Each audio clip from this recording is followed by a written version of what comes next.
So hello everyone, hope you are all good. तो मैं आज की वीडियो में बात कर रहे हैं कुछ 12 बिजनेसेस की जो आप ऑनलाइन स्टार्ट कर सकते हो। अब जब भी बिजनेस की बात आती है सब जिसे हम डरते हैं कि हमें बहुत ज़्यादा इन्वेस्टमेंट करना पड़ेगा। सो अभी मैं आपको ऐसे बिजनेसेस बता रहा हूँ जिसमें आपका इन्वेस्टमेंट बहुत ही कम है। मतलब इन्वेस्टमेंट के नाम पे बस आपको अपना एक लैपटॉप, वाईफाई कनेक्शन और अपना टाइम चाहिए होगा। ये याद रखना कि यहाँ पे सबसे बड़ा जो मेजर इन्वेस्टमेंट होगा वो आपका टाइम होगा। तो बहुत ही छोटे से वर्ड से स्टार्ट करूंगा जो सबसे ज्यादा इसके टाइम पे कॉमन है इज डिजिटल मार्केटिंग। सिर्फ डिजिटल मार्केटिंग का नाम ले रहा हूँ और उसके बाद में बताऊंगा कि डिजिटल मार्केटिंग से आप 12 बिजनेसेस कैसे कर सकते हो। सबसे पहला बिजनेस है is having your own digital marketing agency. कि भाई हमारी एक एजेंसी है जो डिजिटल मार्केटिंग करती है। अब ये एजेंसी के लिए क्या ऑफिस होना जरूरी है? नहीं। अब अगर आप पहले खुद से स्टार्ट कर रहे हो, अकेले स्टार्ट कर रहे हो तो कोई ऑफिस की जरूरत नहीं है। पर आपको लगता है कि आगे आपके बहुत सारे क्लाइंट्स आ रहे हैं और आपका बहुत ज़्यादा काम बढ़ता जा रहा है, फिर आप पैसे अर्न करके अपना ऑफिस बना सकते हो। तो पहला तो हो गया कि डिजिटल मार्केटिंग एजेंसी स्टार्ट कर सकते हो जहाँ पे आप डिजिटल मार्केटिंग की सारी चीज़ें प्रोवाइड कर रहे होगे। अभी तो मैं ओवरऑल की बात कर रहा हूँ। अभी देखना डिजिटल मार्केटिंग में आप 12 बिजनेस कैसे निकाल सकते हो। पहला बिजनेस जो आप निकाल सकते हो is email marketing. Email marketing की भाई मैं सिर्फ ईमेल मार्केटिंग करता हूँ, मैं पूरा डिजिटल मार्केटिंग नहीं करता हूँ। मैं ईमेल मार्केटिंग में एक्सपर्ट हूँ, तो आप वो स्टार्ट कर सकते हो। अब ईमेल मार्केटिंग में ऑफिस की जरूरत है नहीं, कोई बड़ा इन्वेस्टमेंट चाहिए नहीं। बस हाँ कि कैसे जो भी क्लाइंट का जो उसने अपनी कम्युनिटी बनाई है, जो उसने लोगों को सब्सक्राइबर्स को जो गेन किया है, उसको कैसे सर्व करना है। अब ईमेल मार्केटिंग बेसिकली होता है कि मैं एक लाइन में बता दूंगा कि मार्केटिंग थ्रू ईमेल्स। अब आपने देखा होगा कि जब आज के टाइम पे कॉमन है कि आप फ्लिपकार्ट पे जाते हो, वहाँ पे अपना ईमेल देते हो। अगर आप जाके ईमेल का इनबॉक्स चेक करोगे उसमें आपको फ्लिपकार्ट के बहुत सारे मेल्स दिखेंगे जिसमें वो अपने एक्सक्लूसिव ऑफर्स के बारे में बता रहे होते हैं, या फिर जिस चीज़ की आपने ज़्यादा शॉपिंग करी होती है ना उस चीज़ के बारे में आपको ऑफर्स का मेल करते हैं। तो वही होता है ईमेल मार्केटिंग की, अपने कस्टमर्स को ईमेल के थ्रू बताना कि भाई दिस इज द प्रोडक्ट जो मैंने लॉन्च किया है और इसको आप खरीद सकते हो। अगर आप पहले खरीदते हो तो आपको इतना डिस्काउंट मिलेगा। उसमें आपका थोड़ा सा ईमेल लिखने का तरीका अच्छा होना चाहिए। आपको पता होना चाहिए कि भाई मैं किसके लिए लिख रहा हूँ और उन सारे जितने भी उसके सब्सक्राइबर्स हैं उनको सेंड करना। This is basically email marketing. तो आप अगर इसमें आपने अपना वो स्किल्स डेवलप कर लिया तो आप ये स्टार्ट कर सकते हो। दूसरा इसमें जो बिजनेस आता है is about the ads, running the ads. कि भाई मैं तुम्हारा जितने भी सोशल मीडिया हैं आज के टाइम पे जितने भी प्लेटफॉर्म है उस पर मैं तुम्हारा एड रन करा सकता हूँ। एड में 3 है, एक फेसबुक ऐड कराना, फेसबुक एड्स बनाना, गूगल एड्स बनाना and the another is Instagram ads. अब ये इंस्टाग्राम नहीं, यूट्यूब भी एड्स है। मतलब एड्स का तो बहुत ज़्यादा जितने भी सोशल मीडिया है उस सब पे ऐड चलाना बोल सकते हो आप कि भाई मैं आपके सोशल मीडिया पे ऐड चला सकता हूँ। अब ऐड के लिए आपको क्या करना होगा, ऐड पे कॉपी राइटिंग होती है कि कुछ ऐसा लिखना जबरदस्त था कि जैसे वो ऐड पर्सन के सामने आए वो पर्सन उसको बाय कर ले। और ऐड में ये होता है कि पर्टिकुलर कस्टमर को टारगेट करना। अभी पर्टिकुलर कस्टमर को टारगेट करने का क्या मतलब है, जैसे कि मान लो मैं 24 साल का हूँ और मुझे ब्लैक टी शर्ट बहुत पसंद है और आप एक ऐसा पर्सन हो जो अपने कंपनी में आपका एक टी शर्ट का बिजनेस है, तो वो ऐड एक ब्लैक कलर की टी शर्ट की मुझे कैसे दिखेगी क्योंकि मुझे चाहिए, तो मैं आपका कस्टमर हूँ। अब आप मुझे कैसे रीच आउट करोगे? Through add. तो एक पर्टिकुलर ऐसे ऐड को लिखना और बनाना जो जाके सीधे कस्टमर को टारगेट करे, पर्टिकुलर जो हमारा टारगेट कस्टमर है। वैसे एड्स अगर आप लिख सकते हो तो फिर आप एक ना ऐड की सर्विस प्रोवाइड कर सकते हो और उसके लिए कुछ कॉस्ट कर सकते हो कि भाई इतना कॉस्ट मैं लेता हूँ। तो अभी मैंने 2-3 बिजनेस बता दिए, एक digital marketing agency, second one is the email marketing and third one is the add. अब आगे और आगे देखो, इसी में आता है ना आपके डिजिटल मार्केटिंग में आता है आपका ब्लॉगिंग। ब्लॉगिंग क्या होता है? एक टेक्सचुअल फॉर्म में किसी चीज को बताना। अब जैसे मैं अगर सर्च करता हूँ, मान लो मैं सर्च करता हूँ व्हाट इज डिजिटल मार्केटिंग, ठीक, तो जब मैं गूगल पे जाऊंगा लिखूंगा व्हाट इज डिजिटल मार्केटिंग तो वो कुछ शो करेगा साइट्स। अब वो साइट्स पे किसी एक चीज को मैंने क्लिक किया और जब मैं इसको पढ़ता हूँ दैट इज योर ब्लॉग। अब वो किसी ने लिखा होगा, दैट इज ब्लॉगिंग। अब ये ब्लॉगिंग का पता है ना 2 तरीके हैं, किसी के लिए लिख भी सकते हो और खुद का भी स्टार्ट कर सकते हो कि मैंने खुद की ब्लॉगिंग स्टार्ट कर दी और मैं खुद के ब्लॉग्स लिख रहा हूँ जिसको लोग पढ़ रहे हैं और अगर उस पर बहुत ज़्यादा व्यूज आ जाते हैं फिर उस पर गूगल एड्स चलने लगती हैं और आपको उस एड्स के पैसे मिलते हैं। तो आप अपना खुद का भी स्टार्ट कर सकते हो और किसी और का है तो उसको ब्लॉग में हेल्प भी कर सकते हो। अभी तो मैं सिर्फ ब्लॉगिंग बोल ही रहा था, अब इस ब्लॉगिंग में 2 और बिजनेस आ गए, पता है क्या? Content writing and content marketing. अब मान लो कि तुमने कंटेंट लिख दिया, तुमने ब्लॉग लिख दिया, ठीक, पढ़ेगा कौन? मतलब ऐसे आ जाएगा? नहीं आएगा ना। तो आप स्टार्ट कर सकते हो कि भाई तुमने कंटेंट लिखा है, अब उसको मार्केट में करूंगा, उसको लोगों तक मैं पहुंचाऊंगा, और उस लोगों तक पहुंचाने के लिए क्या कर सकते हो, एसईओ की हेल्प ले सकते हो, सर्च इंजन ऑप्टिमाइजेशन। तो देखो ये सर्च इंजन ऑप्टिमाइजेशन और कंटेंट मार्केटिंग दोनों को अलग भी कर सकते हो कि एक पर्सन बोलता है कि मैं कंटेंट मार्केट करूंगा, एक बोल सकता है कि मैं एसईओ करूंगा। एसईओ क्या होता है, सर्च इंजन ऑप्टिमाइजेशन पता है क्या? नहीं पता है, फिर भी मैं एक वर्ड में बता देता हूँ कि ऐसे कंटेंट लिखना, ऐसे ब्लॉग लिखना जिसमें वो कीवर्ड्स पर्टिकुलरली एक पर्सन को जो चाहिए वो हो, जिससे कि वो कंटेंट, वो ब्लॉग सीधे जाके उस कस्टमर को दिख जाए या लोग उस पे आए, अपने ब्लॉग को टॉप पे लेके आना। बेसिकली गूगल सर्च में इस एसईओ कि मैंने, जैसे मैं बोला था, मैंने ब्लॉग लिखा व्हाट इज डिजिटल मार्केटिंग, तो मेरा ब्लॉग ऊपर कैसे आएगा? सर्च इंजन ऑप्टिमाइजेशन में क्या होता है कि गूगल पे मेरा कंटेंट ऊपर कैसे दिखेगा कि सबसे ऊपर मेरा ही दिखे। देखो जब आप देखते होगे ना गूगल सर्च पे, तो first page, second page, third page होता है। फर्स्ट पे क्लिक करते हो, एक मिल जाता, तुरंत देख के हो गया भाई, पढ़ लिया मैंने। थर्ड पेज, फोर्थ पेज पे बहुत ही कम लोग जाते हैं। तो आप अपना ब्लॉग या किसी पर्सन का ब्लॉग फर्स्ट पेज पे कैसे लिखोगे? इस एसईओ। तो अभी मैं दो बात कर चुका, एक कंटेंट मार्केटिंग का और एक एसईओ का। अभी ये वाला जो मैं बात कर रहा था कंटेंट राइटिंग, ये ब्लॉगिंग तो मैं ऐसे बोल दिया था कि लिखना। कंटेंट राइटिंग भी एक बिजनेस स्टार्ट हो सकता है। कैसे? कंटेंट राइटिंग आप बहुत सारी चीजों के लिए कर सकते हो। कंटेंट राइटिंग सिर्फ ब्लॉगिंग के लिए नहीं, कंटेंट राइटिंग आप किसी वीडियो का स्क्रिप्ट बना सकते हो। कंटेंट राइटिंग आप किसी पर्सन की बुक लिख सकते हो, उसमें हेल्प कर सकते हो। कंटेंट राइटिंग आप किसी वेबसाइट पे जो कंटेंट दिखते हैं उसमें हेल्प कर सकते हो। तो आप ये कह सकते हो कि भाई मैं लिखता बहुत अच्छा हूँ, तो मैं आपकी ना हेल्प कर दूंगा कंटेंट राइटिंग में। तो वो एक बिजनेस स्टार्ट कर सकते हो, और इसके लिए कोई इन्वेस्टमेंट नहीं है भाई, तुम बैठे हो, लैपटॉप खोला, लिख दिया जो भी टॉपिक था। अब ये बात होगी digital marketing, email marketing, ad, blogging. अब इसी में देखो एक और बिजनेस आता है, इज योर एफिलिएट मार्केटिंग। अभी एफिलिएट मार्केटिंग हो सकता है आपने बहुत पहले सुना भी हो सकता है, नहीं भी सुना हो। तो एफिलिएट मार्केटिंग क्या होता है मैं बता देता हूँ।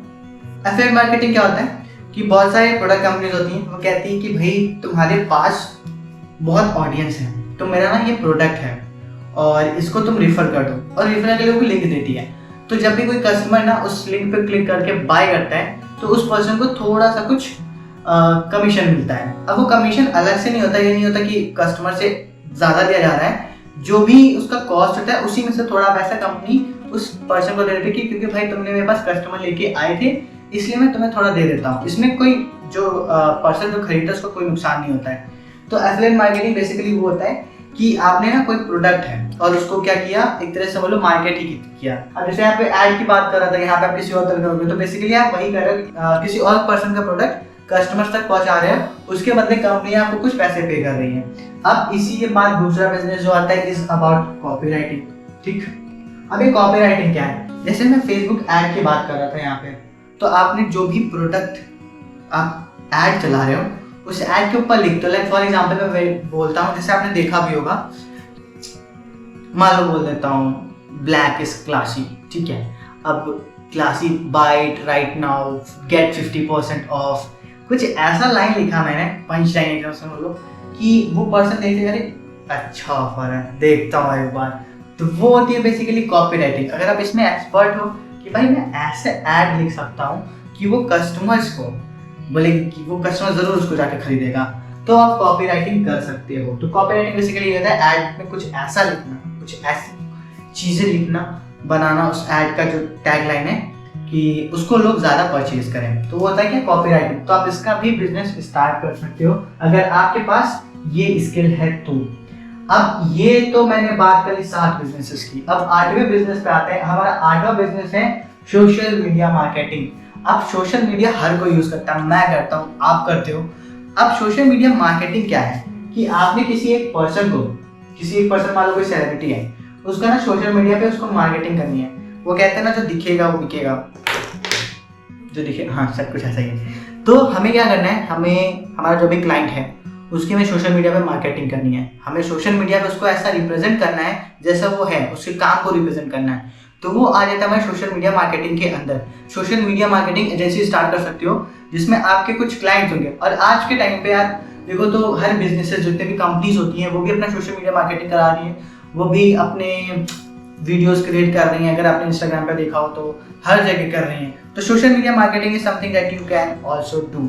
और इसको अभी ऑनलाइन ही स्टार्ट कर दो कि कोई बहुत बड़े ऑफिस की जरूरत नहीं है, कोई बहुत बड़ा इन्वेस्टमेंट नहीं लगेगा, बस थोड़ी सी क्रिएटिविटी चाहिए और पैशन चाहिए इस चीज को करने के लिए। अब आते हैं हम अपने अगले बिजनेस पे। वैसे एसईओ की भी बात मैं कर चुका हूँ। आप बोल सकते हो कि भाई मैं सिर्फ एसईओ करता हूँ। एसईओ मैं आपके वीडियो के लिए कर सकता हूँ, एसईओ मैं आपके वीडियो के डिस्क्रिप्शन के लिए कर सकता हूँ, एसईओ मैं आपकी ब्लॉगिंग के लिए कर सकता हूँ, एसईओ मैं आपकी कंटेंट राइटिंग के लिए कर सकता हूँ, एसईओ मैं शायद ऐड के लिए भी कर सकता हूँ और ईमेल मार्केटिंग के लिए भी कर सकता हूँ। तो ये उसमें आ जाता है।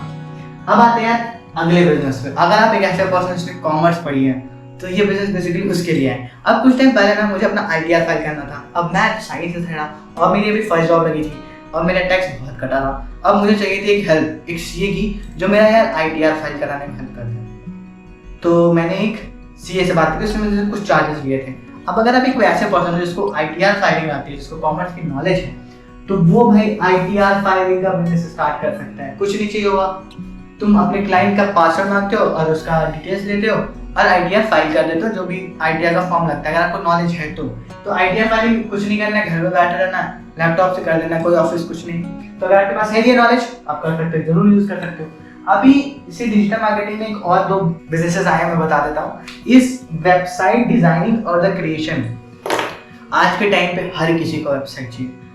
छोटी कंपनी, बड़ी कंपनी, अगर वेबसाइट नहीं है तो मतलब आप नेट पे, इंटरनेट पे मौजूद नहीं हो। तो अगर आप एक ऐसा पर्सन हो जिसको कोडिंग आती है, जिसको वेबसाइट बनाना आता है, तो आप लोगों की हेल्प कर सकते हो वेबसाइट बनाने में। वैसे वेबसाइट बनाना आज के टाइम पे बहुत ज़्यादा इजी हो गया है। 5 मिनट में बन सकता है। मैंने 5 मिनट में बनाया है लोगों के। तो website designing and creation is something you can do. अभी वेबसाइट डिजाइनिंग में थोड़ा ना एक चीज़ और हो सकता है डिफरेंट में, कि आप सिर्फ आप उसका लुक बनाते हो कि वेबसाइट ऐसे दिखनी चाहिए। तो डिजाइनिंग का भी हो सकता है और क्रिएशन का मतलब आप उसको कोड भी करोगे और उसको लाइव भी करोगे उस वेबसाइट को। तो एक ये बिजनेस हो गया। 11 बिजनेस हमारा आता है ई कॉमर्स स्टोर का। अब ये क्या है भैया? देखो ई कॉमर्स स्टोर क्या है? फ्लिपकार्ट देखा है, अमेजोन देखा है, मिंत्रा देखा है, ठीक है, सब देखा। ऐप भी होती है इसकी और वेबसाइट भी होती है। जो वेबसाइट होती है उसको ई कॉमर्स वेबसाइट बोलते हैं, कि हम डिजिटली कोई भी स्टोर देख रहे हैं, कोई भी शॉपिंग कर रहे हैं। अब आप अपना खुद का भी स्टार्ट कर सकते हो। अगर आपके पास कोई प्रोडक्ट है तो आप उसको ई कॉमर्स साइट बना सकते हो, ई कॉमर्स स्टोर बना सकते हो और वहाँ पे सेल कर सकते हो। अब ये जो स्टोर होते हैं ना, ये हो सकता है कि एक प्रोडक्ट भी हो और एक हो सकता है डिजिटल प्रोडक्ट। अब डिजिटल प्रोडक्ट का क्या मतलब है कि कोई उस फॉर्म में नहीं है, जैसे ये कॉपी है, फिजिकल फॉर्म में नहीं है, डॉक्यूमेंट में है। या फिर हो सकता है आपने आइकन्स बना दिए हैं, आपने टेक्स्ट बनाए हैं, जैसे आपने शेन शरीफ देखा है, टाइम्स रोमन देखा है, वैसे आपने कुछ खुद का कुछ डिजाइन कर दिया है। या आप किसी के लिए लोगो बना दे रहे हो, किसी के लिए बैनर्स बना रहे हो, वो डिजिटल प्रोडक्ट है। तो आप वैसा ई कॉमर्स स्टोर भी स्टार्ट कर सकते हो जिसमें आपने कुछ बनाए हुए, बैनर्स बनाए हुए, डिजाइन बनाया हुआ, कुछ आर्टिस्टिक फॉर्म बनाया है, अपना खुद का भी स्टार्ट कर सकते हो। या फिर इसमें देखो मतलब ऐसे रूट्स निकल सकती हैं कि अब ई कॉमर्स वाला जो स्टोर है किसी और के लिए बना सकते हो, कि आपके पास एक क्लाइंट क्या होगा कि भाई मेरा ये प्रोडक्ट है और मैं इसका ई कॉमर्स स्टोर बनाना चाहता हूँ, तुम मुझे बना दो। तो अगर आपने ये चीज़ आपको आती है ई कॉमर्स स्टोर बनाना, तो आप बना सकते हो। आप एक साइट बता देता हूँ, शॉपिफाई, वहाँ से बहुत ईजिली बन जाता है। तो अगर आप ये बिजनेस स्टार्ट करना चाहते हो तो इसको भी आप स्टार्ट कर सकते हो। तो ये थे हमारे कुछ 12 बिजनेसेस जिसको आप स्टार्ट कर सकते हो। नॉट 12, ये तो मैंने काउंट ही नहीं किए, कुछ 15, 16, 17, 15 ये बिजनेसेस हैं जिसको आप स्टार्ट कर सकते हो अभी इसी टाइम पे, घर बैठे, कोई भी बड़ा इन्वेस्टमेंट किए हुए, just your time and your mind. देखो बिजनेसेस और भी बन सकते हैं ऑनलाइन। ये सिर्फ एक टॉपिक को लेके मैं बता रहा था, डिजिटल मार्केटिंग को लेके, जिससे बहुत बड़ा एक बिजनेस क्रिएट किया जा सकता है। अगर आप बहुत बड़ा नहीं चाहते हो, आप छोटी छोटी चीजें पिक करके भी बिजनेस स्टार्ट कर सकते हो, आपको जो भी करना है। अगर आपको ये वीडियो पसंद आ रही हो ना, तो आप मुझे कमेंट्स में जरूर बताना, मैं आगे इसी चीज पे और भी वीडियोस बना दूंगा। तो आज की वीडियो यहीं पे खत्म करेंगे, तब तक ये bye bye, take care, yes, keep smiling.